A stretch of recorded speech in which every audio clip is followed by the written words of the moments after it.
Hello and welcome to Unacademy, the one-stop solution for English medium UPSC civil services aspirant. I welcome you all to the Hindu analysis for today. And before we begin, three very important announcements for you. And remember to subscribe to our Telegram channel generally.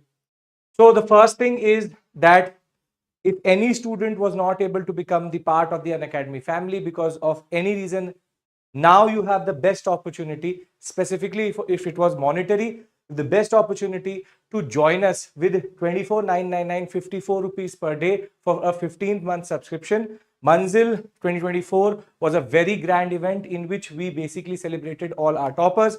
And while celebrating them, we have also extended the price till 7th of May. And this is very, very important for you. So if you haven't been a part of, or if you ever considered us as an important guidance program for UPSC, you should consider joining us now. These prices are the lowest ever and may not come ever again.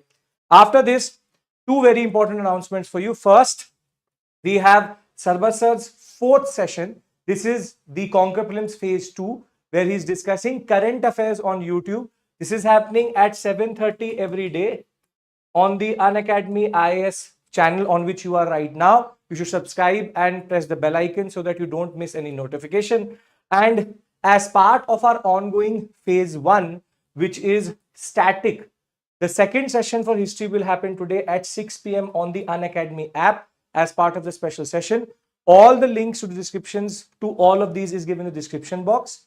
And if you still can't find these sessions, go to the Telegram channel, join it. All sessions are posted there just 15 to 20, 30 minutes before so that you can easily find them. So yesterday we had ancient 15 questions we discussed. Today again we'll discuss 15 questions of ancient India. We have total 7 sessions of history through which we'll do ancient, medieval, modern and art and culture. And then we have also 3 sessions on the phase 2, which is art and culture, current affairs, which I'll take on YouTube. So do remember to become a part of this at 6 p.m. 6 p.m. Conquer Prelims Phase 1, which is static. And at 7:30, we have Phase 2, which is on YouTube. Remember, these are two very, very important programs we are running for anybody who's preparing for 2024. And for students who are preparing for 2025, remember, 2024 and 2025, both current affairs remain relevant for you. So maybe this may be also very, very important for you generally. With this, let's look at the topics we are going to discuss today. First is an article by Happy Mohan Jacob, which is about India, China, and the Indo-Pacific. It's an interesting article. I wanted to discuss it for a very specific reason because the points which have been made are very paradoxical in themselves in that regard. Thereafter, we have sustainable development goals and how we need to attain them and achieve them now much in a more accelerated manner. Then we'll talk about the World Reporters Freedom Index and the fact that when we talk about Press Freedom Index, what is the ranking India has got. Thereafter, one important defense understanding between India and Indonesia, fossil fuel capacity and renewable and non-renewable energy capacities, the data would matter to you generally. And last but not the least, Mount Everest and Nepal's Supreme Court's order, what does it say? So these are the 6 topics we are going to discuss today. The first 3 are more heavier with regards to mains orientation. After that, it becomes a little bit more prelims oriented, and I'll tell you what to remember from them generally. As always, we'll discuss everything in the most basic manner possible, and then we'll go to the higher stage of that article. Now, let's talk about the first topic, which is the paradox of India's global rise and its regional decline. Now, when I first look at this article, when I went through this article for the first time, I was not very convinced with the argument which the author is talking about. And he's not a random expert. The person who's written it is Happy Mohan Jacob. And Happy Mohan Jacob, after he teaches in JNU as part of the SIS, the Center for International Studies, and is generally considered a very important expert for Indo-Pacific security orders and the international order and how India is placed. So I was quite interested in knowing what was his opinion about this. But while going through this article, there are certain points which don't sit well with the larger understanding of what international relations and geopolitics we can see. And it would then be very, very befitting to understand what he's trying to argue and how can we use it or understand. So the what Jacob is technically pointing out is a paradox. Paradox is basically two contradictory things happening together. And therefore, the paradox which he's talking about is that whilst India in the past 5 years has risen as a very important global power, at the same point of time,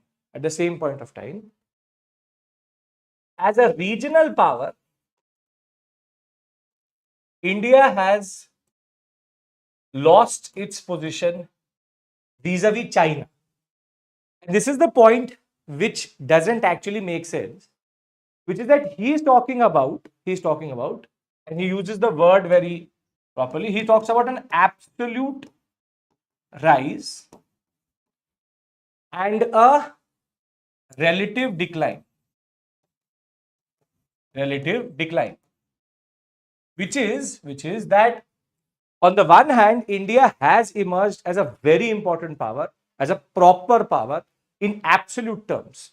Vis-a-vis 2-3 decades before, India has become a proper global power with its presence in G20. We have inviting G7. Thereafter, be it BRICS, be it SCO, be it Quad, be it any regional formation right now, India cannot be ignored. And G20 was that show of strength and power in that regard.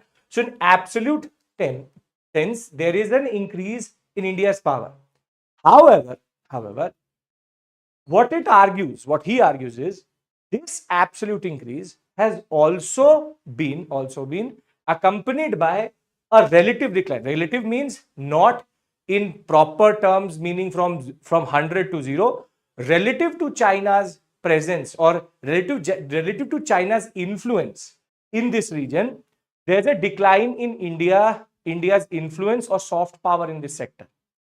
Now, he tries to explain why there has been an absolute rise and how does it sit with this decline and how do we understand this decline in that regard. Now, to be very clear and to be from the outset very, very transparent in what I'm trying to tell you here, I mostly don't agree with what he's saying.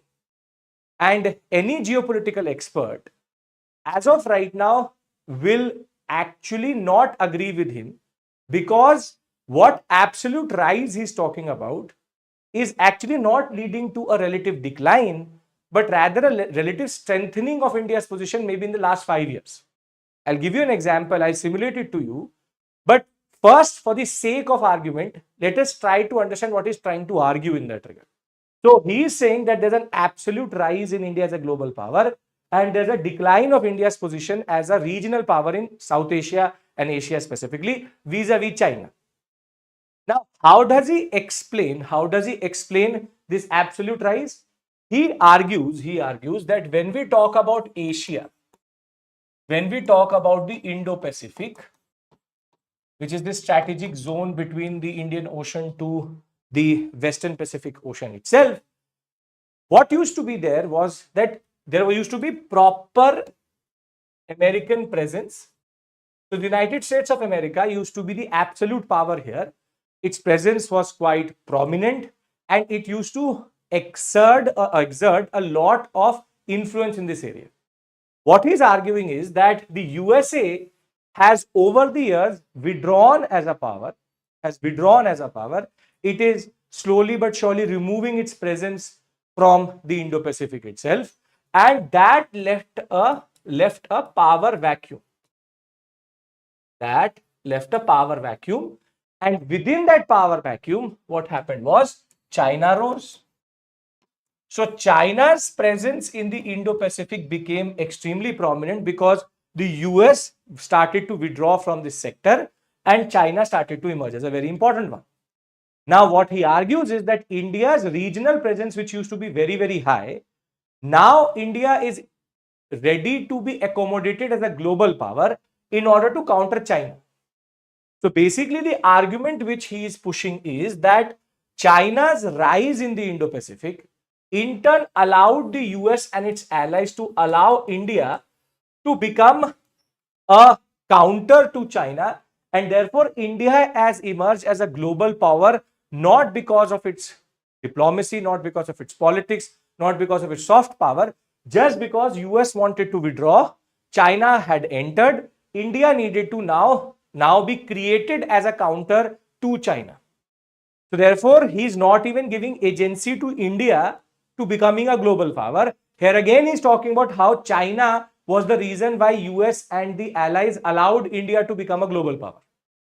And therefore, what he's arguing is because of this dynamics where India was in a way promoted to become a global power, India then started to lose its influence over the region, the what we call as South Asia itself, and China rose as a very important regional power and has now taken the position to be a formidable superpower in South Asia. Now, he uses two phrases which are again extremely problematic. He argues that India will become very soon a non-consequential, which is will have no consequences, non-consequential power in South Asia, and China as a superpower has become a proper power within South Asia and its influence is increasing. But the problem is that he's using this in present tense. Present tense means he's saying India will become, in the future tense, that India later will not have an impact, but China has become or is becoming a superpower. Now, first, for the sake of argument, let me summarize what he's saying, because then we need to find a way to reconcile what he's trying to say, because it actually makes no sense whatsoever. And I will not give you theory, I will give you proof.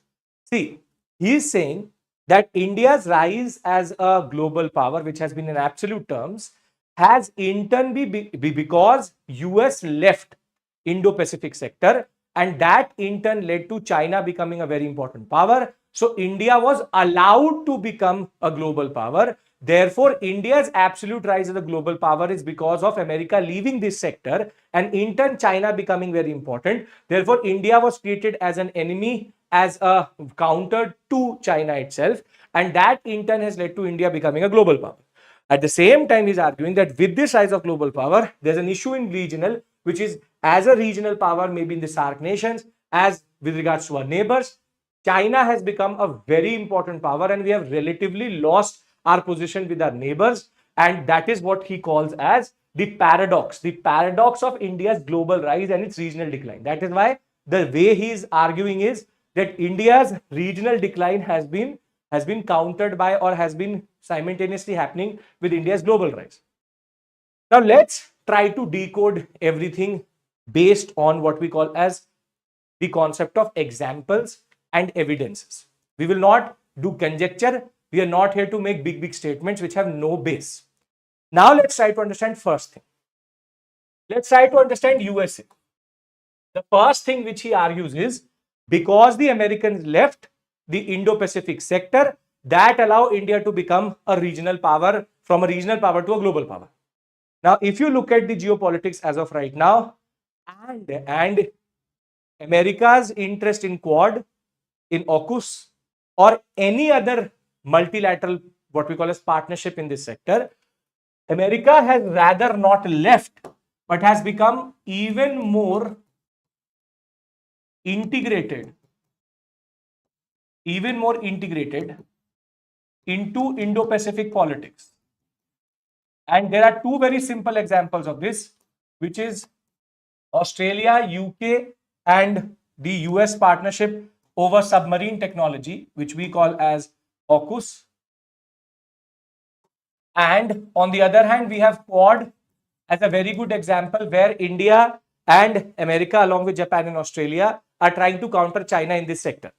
To be very clear, these two tell us that America is not gone. It is not left a power vacuum. Its presence in the Indo-Pacific as of right now is even more than what it used to be. With South Korea being a very important ally generally, America is not going anywhere. So the first evidence is India's rise as a global power is not because of somebody leaving. Let us not underplay our own diplomats and India's prowess on using what we call as diasporic population as a soft power concept. We are using our very big population abroad as a soft power concept. Soft power means when you use culture or other diplomatic channels to assert power. Hard power would be through military force. So when we talk about soft power, we have diasporic population, we have cultural connections with this whole sector itself. India, where from what we call as food, gastronomy, from butter chicken to what we call as music to Bollywood, everything has now become a sensation across the world itself. So culturally, we are very assertive and dominant. Diasporic population is playing a very important role. Over and above that, India has emerged as a very important defense exporter also. So let's be very honest in saying that here he has basically messed up the idea of how India rose to prominence in the global sector. It has rose to prominence in the past 2 decades on its own merit with its own hard work in the sector of diplomacy, culture, soft power. So America has not gone anywhere. America has either realized that India cannot be ignored in the Indo-Pacific, and China's most important counter is the next superpower, which is India. We are not a second fiddle to the US. We are not being used by the US. We are there as an important stakeholder, because if the US wanted, it could have made any power a counter to China. Why India in that regard? Because India has the capacity. India has shown that when it comes to being a nuclear power, we are a responsible nuclear power.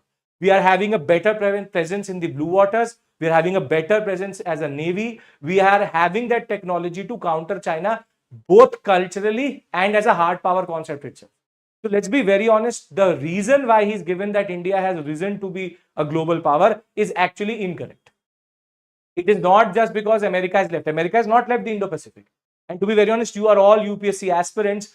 The way we study current affairs and what you have been taught in international relations, in world history, you understand that America's engagement in the Indo-Pacific has been even more with the states of Malacca and the South China Sea being in the South China Sea being in the what we call as vogue and understanding for a very long time.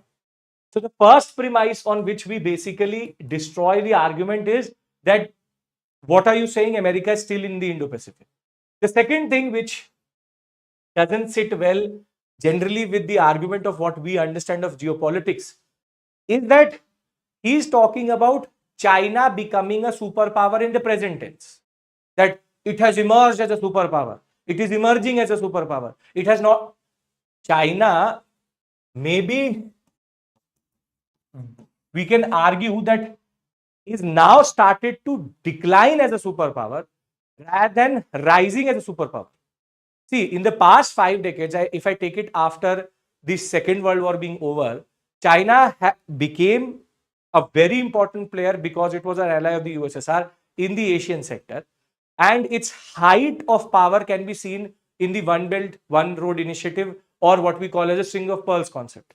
When it came to OBOR, which is the Belt and Road initiative, where it tried to push in the old Silk Route concept, where it was using its soft power, where it was using its very dominant presence in Asia to basically encircle India, that is where China already had emerged as a very dominant regional power and a global power. China, being a part of the P5 members itself, is a very, very problematic aspect for India's existence within the UN itself. But the fact of the matter remains is China, its rise is not yesterday. It has been a superpower for a very long time. So the way he's equating rise of global power and India should now be wary of a superpower in its neighborhood, we have always been wary of the superpower called China, which has been, I will not even call it a superpower, it's a dominant power. It's a dominant power which is in the neighborhood. Let's be very honest, China's the One Belt, One Road initiative, the Belt and Road initiative did not turn out to be what it should have been. It's what we call as debt imperialism, the neo-imperialism which it is following by giving a lot of money to African countries, even Pakistan, that may be working. But even in the Kenyan sector, even in Africa, most of its infrastructure projects have now become useless, are not giving the dividends or the return which was expected. So if I had to say that if what is the gauge of power, or if there was a percentage of power of China as a superpower, it is not, maybe not at 50%, but it is declining. Rather, it is India's own presence, India's own presence in the what we call as Indian Ocean Rim Organization. The fact that how it is using Quad and AUKUS is actually taking away China's own hegemonic understanding in this sector. So therefore, let's be very honest. China, when he says that it has been a recent rise, it is not a recent rise. India has recently become a very important global power. China has always been a very dominant power in the Asian sector. So this regional decline which it is talking about also does not correspond with the timeline he's talking about. See, Nepal pivoted towards China, Bhutan is pivoting towards China, Bangladesh also pivoted towards China, Pakistan we don't even need to consider, it has always been towards China. The fact is, Sri Lanka was pivoting towards China. All of them have tried China. And what has been the consequence? Pakistan debt imperialism. They had never seen $86 billion together, now are in debt. Thereafter, Sri Lanka, same story. Nepal did pivot towards China, has now changing its basic idea. The US, even the Chinese tried to remove the Bangladeshi government, which was pro-India, but that has persisted itself. Bhutan is trying to figure out its borders with China, but still is what we call as hedging, as it is called, bandwagoning, hedging, or trying to negotiate its relationship with the two powers. The fact of the matter is, I would rather say, this argument that China has emerged recently as a superpower is totally out of context in what timeline he's talking about.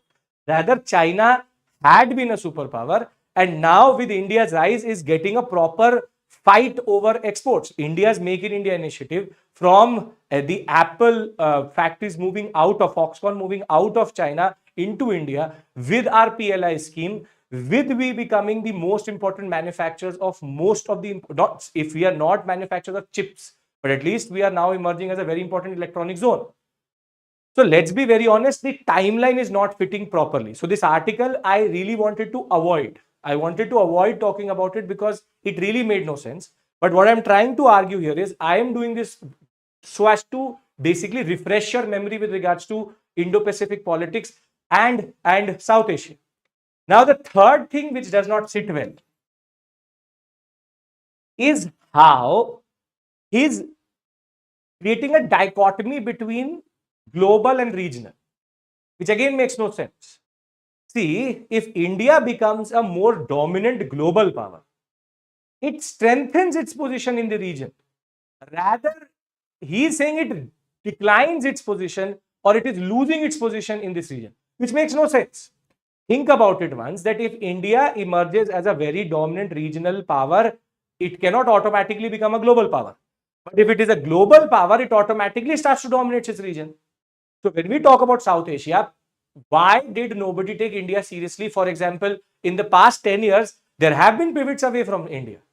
But when India emerged as a very important, responsible superpower, a very important global power in the global South, everybody had to come back to India.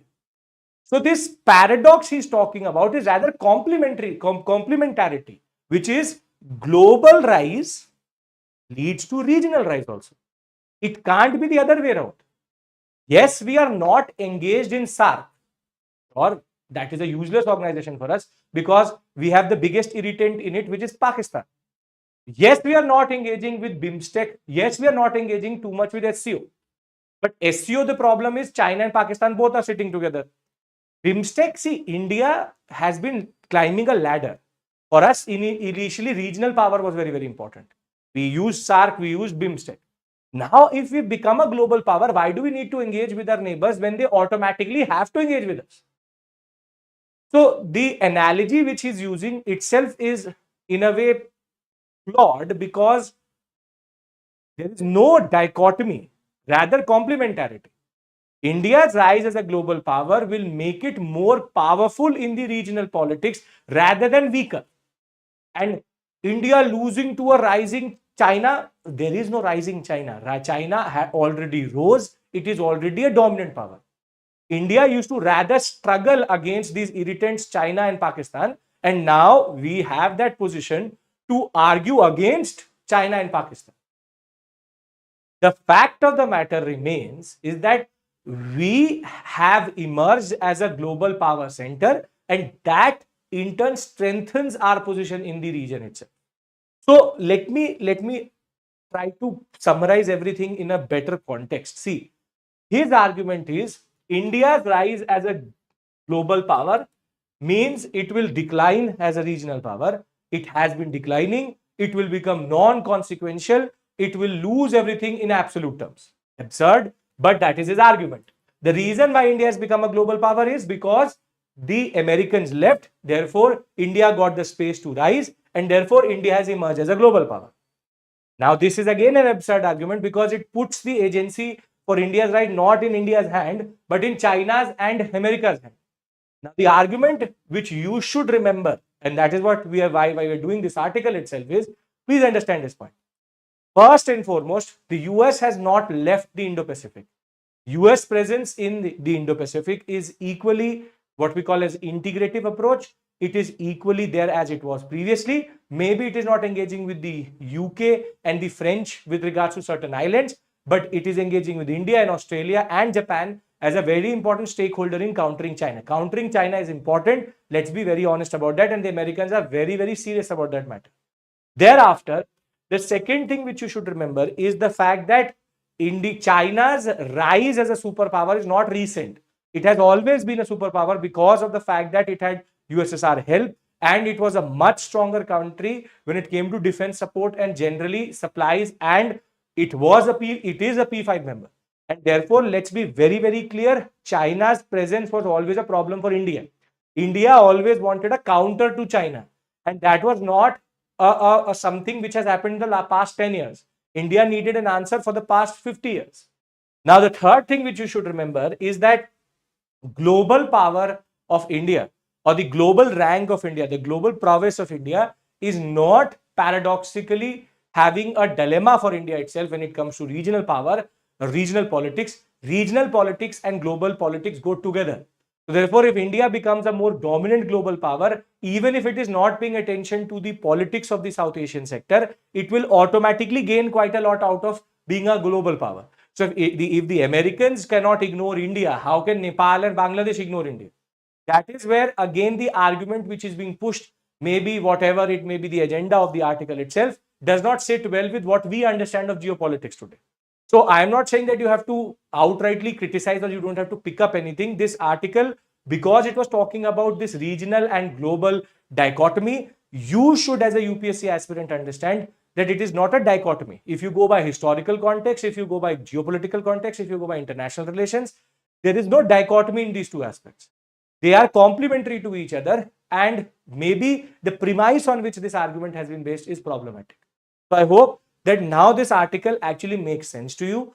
There are certain articles which we have to leave sometimes because they are not sitting well with how you should understand the UPSC syllabus and what the UPSC wants you to understand. Because at the end of the day, we have to get employment into the government, and as UPSC, if there had been much more merit in what he was saying, I would have actually prescribed to what he was saying. Rather, the problem is that he's using flawed premises. Present tense China global rise, that is not true. China has been trying and has been a global power for now at least 50 years. Second, the aspect of dichotomy between global and regional, that again does not fit well with what is happening nowadays. And India's global prowess has to be better. And let's give credit to all alignment. Let's give credit to our foreign minister. Let's give credit to the soft power. Let's give credit to our prime minister. Let's give credit to the fact that how we have used our soft power, our diasporic population very well in order to basically become a better ally to the US, and the US finding India as more useful than what it was. If US is using India, sure, we want to use the Americans to become a much more global, what we call as presence, a much more global power in the global South itself. India cannot be ignored in 2024, and that is by default a very good thing for regional politics, because then all other powers have to automatically align with us. And one of the articles, which is in the Indonesia article, is actually a testament to that. With better understanding with Vietnam, with us exporting even defense technology to Vietnam, now Indonesia, it is a very good context of understanding all of these things. So I think I have tried to construct his argument and deconstruct his argument. Now, out of this conversation, I hope that you take out something which may be good for your mains answer writing with regards to global, regional, Indo-Pacific, US, China, US, India. So with this, let's move to the next article, which is related to SDGs, which is Sustainable Development Goals, and the call for its revival. See, since 2015, these SDGs have been a very important marker of how we were going to meet our goals for Earth, which is the Agenda 2030 was that we were going to work on each one of these properly. And between 2015 and 2019, there was a lot of progress which was also made. For example, to remove poverty from India, from the world itself, zero hunger, global health and well-being, quality education, gender equality, clean water, affordable and clean energy. We have industry, innovation and infrastructure. We have inequalities, sustainable cities and communities, responsible consumption and production.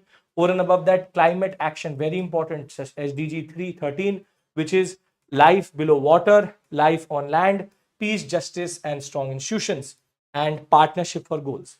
Basically, together, these 17 SDGs were considered very, very, very important, out of which water has always been a very important point, from zero hunger to clean water, very important. Now, from 2015 to 2019, we were able to achieve quite a lot in this sector. However, we all know what happened in 2019, and that is 2019 to 2021, 2022 to some case, we have COVID-19. And COVID-19 gave a shock to the whole system, from education, where there was a need for innovation in education with a hybrid model.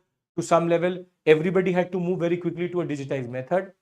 To health, which was the sector which was impacted the most, which is with the load of deaths and COVID-19 itself, doctors, nurses had to step up, and with vaccines and everything around it, the health sector got impacted the most. Further, the economy. And we knew our migrant crisis, which happened with regards to how people were pushed out of the economy itself. People had to go back to where they came from, and therefore, economy was the second major sector which took a major hit. Now, if I go by these three only, there are other impacts also. These three derail most of the SDGs. Because if the economy, health and education sector does not work well, you automatically are not able to remove poverty, because livelihood is very, very important. Zero hunger again gets impacted because there is no impact on poverty. Over and above that, we have issues of quality education, decent work and economic growth. Over and above the responsible consumption and production, and climate action, affordable clean energy, all of them get impacted automatically, because these three sectors are considered very, very important. Economy itself is the backbone of the nation, its state itself. But the fact is, these two are very, very critical for meeting SDGs. Now, what the author talks about is that now that we have come out of the rude shock called COVID-19, in 2024, with the 2023 report of the SDG report itself, we should be back to now making sure that in an accelerated form, we are able to meet the sustainable development goals by 2030. We should not now slow down the process or give this example or excuse that COVID-19 came. Rather, we should be, as of right now, making sure that we accelerate the process. Now, this could be a very good question for the examination, because at the end of the day, COVID-19 did impact everybody, and COVID-19 did, in a way, create a lot of problems when it came to governance, when it came to economy. Now, this excuse cannot stand for too long, and we should be back trying to meet these goals in that regard. Now, the author again talks about 5 key things which may be very, very important to come back to track. And this is where this article is very, very important. And I've given this to you in this form of what we call as a table, because you can then use it properly and just note it down into your what we call as basic notes in that sense. Now, these are the 5 interventions which are needed to make sure that we are back on track with regards to SDGs. Now, the first is the concept of commitment. Commitment of the governments in the next 7 years to make sure that we have accelerated, sustainable and transformative growth, which is governments have to be committed to the cause that they want to deliver. If there is no commitment, if the governments itself are saying that we don't want to meet them in 2030, then this whole process is futile. So there's a commitment concept that the governments have to commit to transformative growth and accelerated and transformative understanding to meet these goals. So the first is the word commitment. Committed to change the world, committed to meet the SDGs itself. Second is concrete, integrated, targeted government policy. And in what areas? Poverty, inequality, women and girls, and most vulnerable sections. This is a very important point because it is saying that we need with commitment. Let me write this down for you also. We need with commitment. We also need a concrete integrated policy. So we need government policy in the three very important sectors: poverty, inequality, and when it comes to the vulnerable population, that is specifically women. Women are very, very important with regards to this. We need to find a way to target them also. So it is concrete integrated. Thereafter, it says strengthening of national and subnational capacity to deliver accelerated process. Meaning that if the center is committed, at the same time, the two tiers within it, which is the state and the Panchayati Raj institutions or the urban local bodies, their capacity building should also be there. If they don't have the capacity to respond to accelerated growth, then what is the point of accelerated growth itself? What is the point of accelerated growth itself? So therefore, strengthening of national and subnational capacity. Thereafter, we have recommitment for international community towards developing nations and these goals, and related to it is the concept of continued strengthening of UN development systems. So you need to still believe in the UN. At the same point of time, you also need to recommit to the fact that we will help developing nations, and as an international community, we will do something. So the words which have been used is commitment, the government policy. Third is capacity. Capacity of everybody to respond in an accelerated manner. Thereafter, fourth is a recommitment or a reiteration of the fact that we will help each other. And last but not the least is UN systems need to be supported and believed in. UN generally is becoming more or less redundant over the past 10-15 years. By the passing day, it is becoming even more a toothless dog in the hands of the US. But the fact of the matter is UNESCO, UN, SDG, UNDP are still doing good work, and therefore we need to strengthen UN systems in that regard. So therefore, these are the 5 commitments which are needed in order to come out of the what we call as hangover of COVID-19, but also work towards making India and the world better. And with 49% of the population of the world going for an election this year, 2024 is a very significant year for elections. India, US, 64 different countries are going for different elections. We need to make sure that these governments which come through are committed to make sure that these 5 things are met and the sustainable development goals are not ignored. It's a very important point that SDGs need not be ignored, and it's not that we have lost 3 years so we will give up on them. We should play to make sure that these are met, because as humanity it will be very, very important to achieve these goals in order to make Earth habitable and take everybody forward. It is important that we don't ignore these generally. So in the first 2 articles, we have understood 2 very interesting aspects. One, China, India, and regional and global. And second, how we can recommit to become better as a whole humanity to make sure that SDGs are actually met under Agenda 2030. Now, the point of the matter remains is how do developed nations, or how do these superpowers respond is a separate issue altogether. We in India are committed to do that. Our renewable capacity is increasing. We are trying to do it. And with the elections, with the new government coming through, we will again have a further strengthening of all these ideals. SDGs have always been an important aspect of our policy making. Now with this, let's move to the third, which is something which has been in the news quite a lot. Ironically, the news being in the news itself, which is press freedom.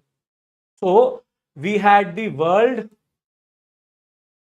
Press Freedom Index, which was recently released, and this is released by Reporters Without Borders.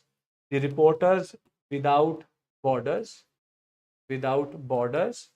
and Reporters Without Borders generally tries to understand press freedom and press, how they are placed vis-a-vis the other aspects of democratic institutions. We know that the press is the fourth pillar of democracy itself.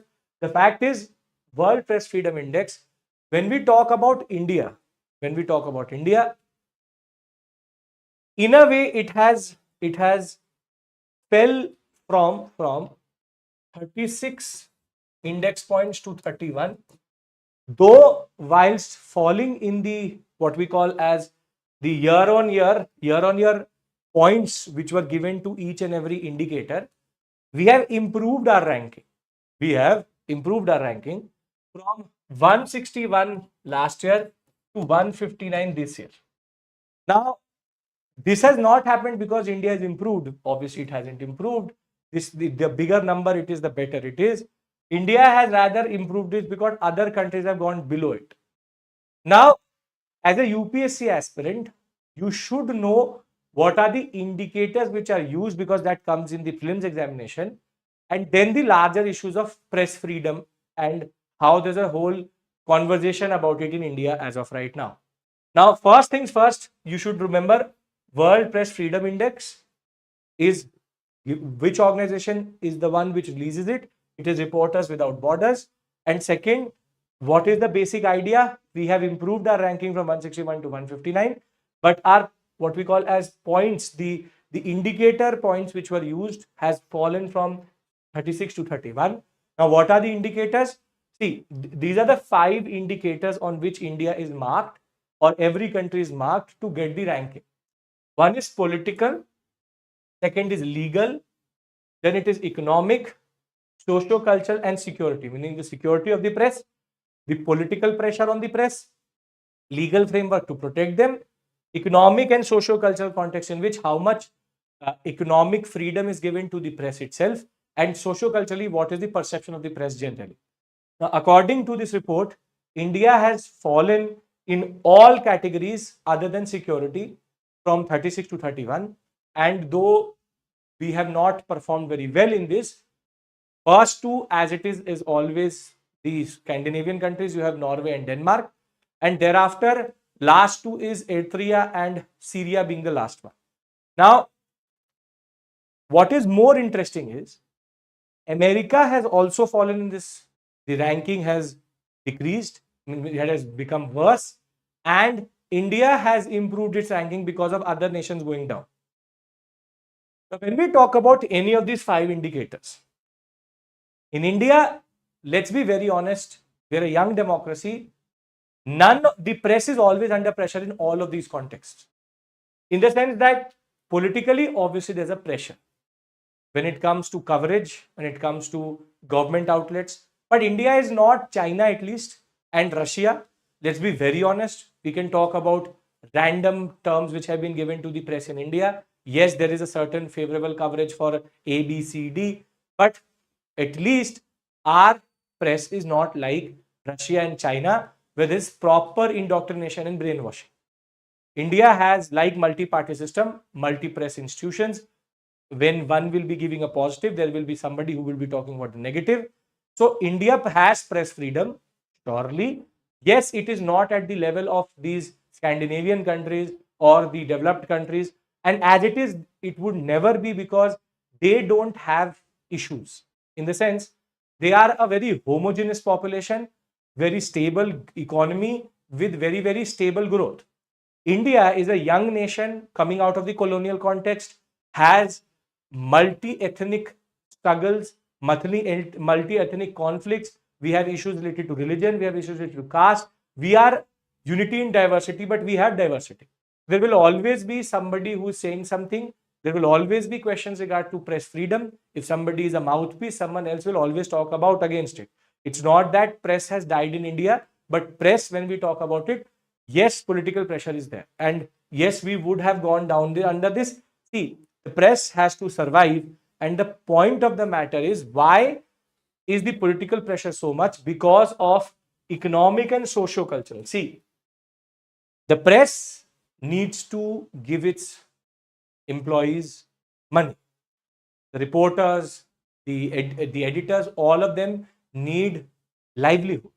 And therefore, it can't be that the press becomes fully independent and it has no money. So therefore, advertisements, the way things work in this present world itself, they need to generate revenue. And if they have to generate revenue, they will obviously get influenced by certain lobbies and channels. So the more we make them economically independent, the better we make them against political and socio-cultural context. Socio-cultural context comes from every press institution, be it print, be it what we call as electronic. They have their own constituencies. India is based on vote bank politics. They try to polarize the voters into the same way. The same way every channel is trying to target a certain audience. The socio-cultural context is we don't give a lot of what we call as heed or respect to the press itself generally. That is on their part to also diminish their own role and their image. But the fact is, the day we have a legal framework in which the press is protected and we have an economic context in which they can remain independent, it will automatically become that socio-cultural context will become better and they will become immune to political context. At the end of the day, security of press is also very, very important, with multiple press personalities and journalists getting what we call as either targeted. Recently, America is a very good example of this. Recently, the whistleblower in the Boeing case has died. Two of their whistleblowers have now died out of mysterious deaths. One was shot, the other one because of a lung infection. So let's be very honest. Yes, India is not doing very well with regards to press performance. I'm not here to justify that, but just to say that let us be always contextualized with other nations also. Russia, America is no better. America is even worse with what we have right now, though given a better rank than India. The Chinese and the Russians are the best example of how so-called democracies can also subvert press totally. We still have some press integrity. I hope that will increase over a period of time. Are we asking hard-hitting questions? Yes. Are we getting the answers for it? Maybe no, but that is the way politics works. And let us not diminish this pillar so much that we stop believing in it. It is an important indicator, it is an important actor, and we have to make sure that it goes ahead in the same context itself. So, do these numbers make any sense? For us, for the UPSC aspirant, it is just a random number. Use it in the examination, and you should know these basic indicators, these basic ideas. But for a mains level answer, you need to develop a certain understanding. You can't be just saying that the press has been sold off to this and that, it has been sold to this, and it is the mouthpiece of this and that. That is not true for India. Yes, to a varying degree, it may be becoming true, but still, most of our press is free. Most of our press is still acting in the nation's interest. There will always be somebody who's protecting the state. That is the way state works itself. And therefore, let's be very honest, we have to protect dissent. We have to protect our whistleblowers. We have to protect our journalists who are trying to do things which show to us what is happening on the ground. That is you and me making sure that our the press has a socio-cultural context, as you saw. They are nothing but citizens of this nation trying to figure out what is happening. Let us not other them, and let us make them a part of our conversation and make them and understand that they are putting a lot on their livelihood, their lives on the line to get the information which they're getting.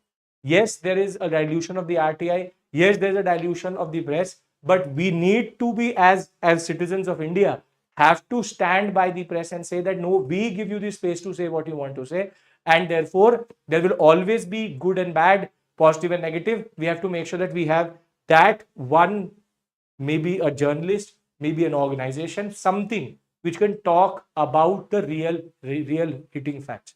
And remember one thing, as much as the press can protect or preserve, it will come out one day or the other. It will, in politics, things change very quickly, and the press can change even more quickly.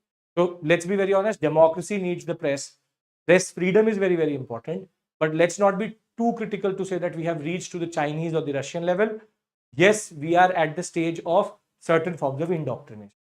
With this, let's move to the three smaller topics. I hope that these three big topics have been at least something new you have understood or something new to take away from. Press freedom, the idea of China, India, and global and regional.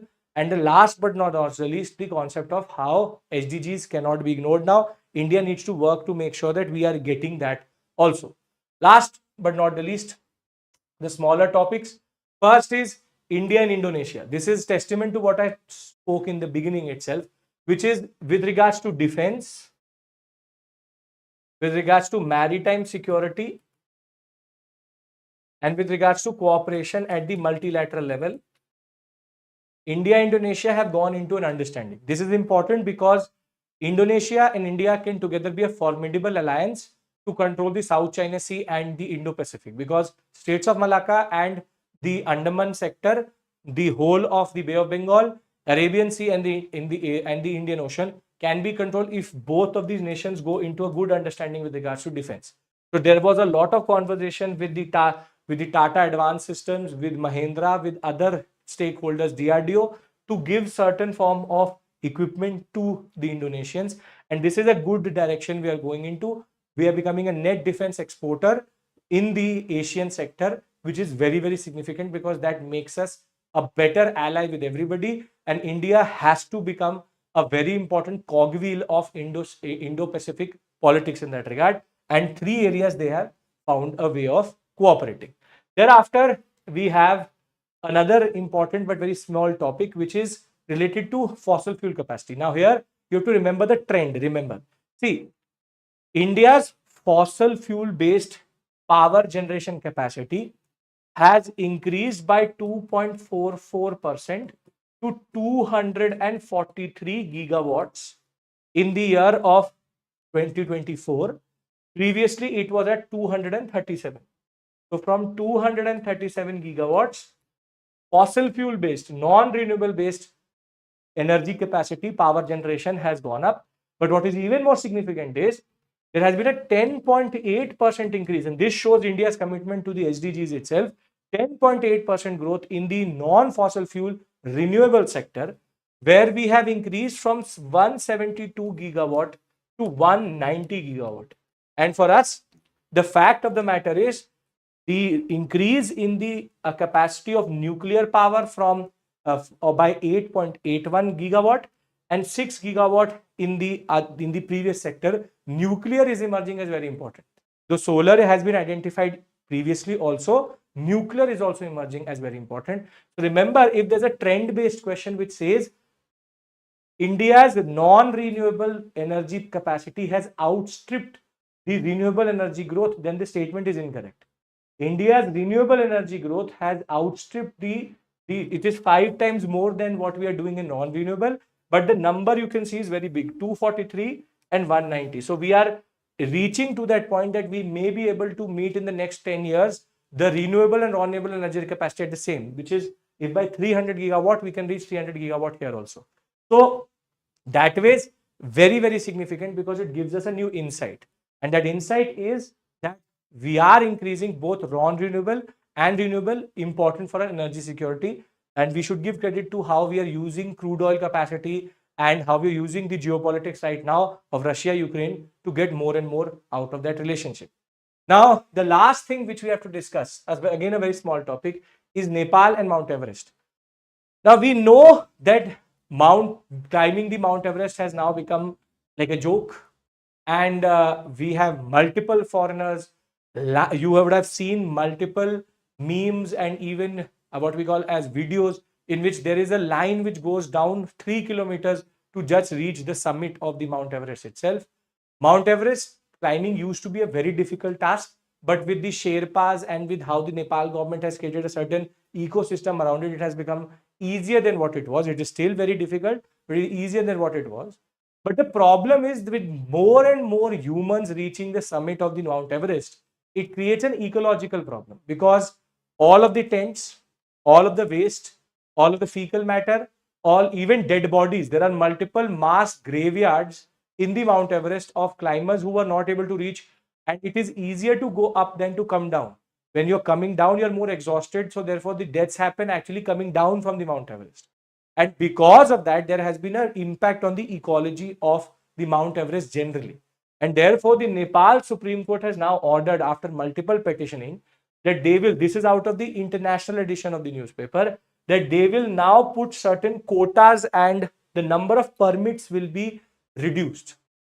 Meaning, it's not that anybody and everybody who has never ever not even climbed, for example, the Aravalis is now going to climb the Mount Everest, giving everybody a permit because a lot of money gets generated. They take $11,000 just as registration fees to go and what we call as climb the first base camp itself. The fact of the matter is all of this is having multiple impacts. These what we call as camps are producing too much of waste, and that is also getting what we call as absorbed by the ecosystem of the Mount Everest. And with close to 8 of the 10 highest peaks in Nepal itself, it is very important that Nepal understands that tourism needs to be controlled to a point that it does not become a threat to the Mount Everest itself. So very simply, this is in context of ecological imbalance and problems which are emerging in this sector because of too much of what we call a sponsored tourism of climbing the Mount Everest. It's not a joke, but they made it into a joke. And there is a lot of people who are non-qualified who are trying to do this because it's very easy to do it in the context of what we are trying to do it today. So before I end this session, let me first give you a summary of what we've done. 6 articles: Mount Everest permit, renewable and non-renewable energy capacity increased, Indonesia and India defense, what we call as understanding maritime cooperation and defense. 3 big topics: press freedom, the concept of India, China, and what we call as the way global and regional politics play out. The reasons for India's rise itself is given in a very narrow, trivialized concept itself. And last but not the least, the idea that we have to meet our SDGs irrespective of the shock of COVID-19. There's 6 articles. Now, out of this, I would like you to answer the following mains questions. You can write the answers in the chat section and we'll be happy to evaluate it for you. In the context of geopolitics of Asia, India needs to balance its regional and global presence. Discuss. It's directly out of the question which we asked in the beginning. And you can answer this question by saying that global will automatically lead to regional, and we need to make sure that our presence is equally important in both. Now that the world has recovered from the pandemic shock, we need to revive our efforts to meet the SDG goals. Do you agree? Again, this is based on the 5 commitments which have been talked about in the newspaper, and this will be very, very good to practice how current affairs questions can be answered through articles out of the Hindu newspaper. With this, I would like to end the session. Thank you so much. I will see you tomorrow. Sunday paper, some interesting articles related to science and technology. And make sure that you join us at 6 p.m. on the app itself with history questions, 15 static questions to understand static itself. And at 7:30 with Sarmad Sir with Polity, current affairs, and Conquer Prelims, a very important program for you generally. And remember, we are, as of right now, the 15-month subscription is at the lowest possible what we call as fees, and at 24,999, which is 54 rupees per day, it is a steal with the best educators, and remember, with the most affordable form of education. We are there for you. I hope you will become a part of our program. For any of these links, it is given in the description box, or just join our Telegram channel. All the important news, all the important announcements will be there on it, and you will also get 5 questions based on these questions on it in the next hour or so. Thank you. Take care. Bye-bye. See you tomorrow.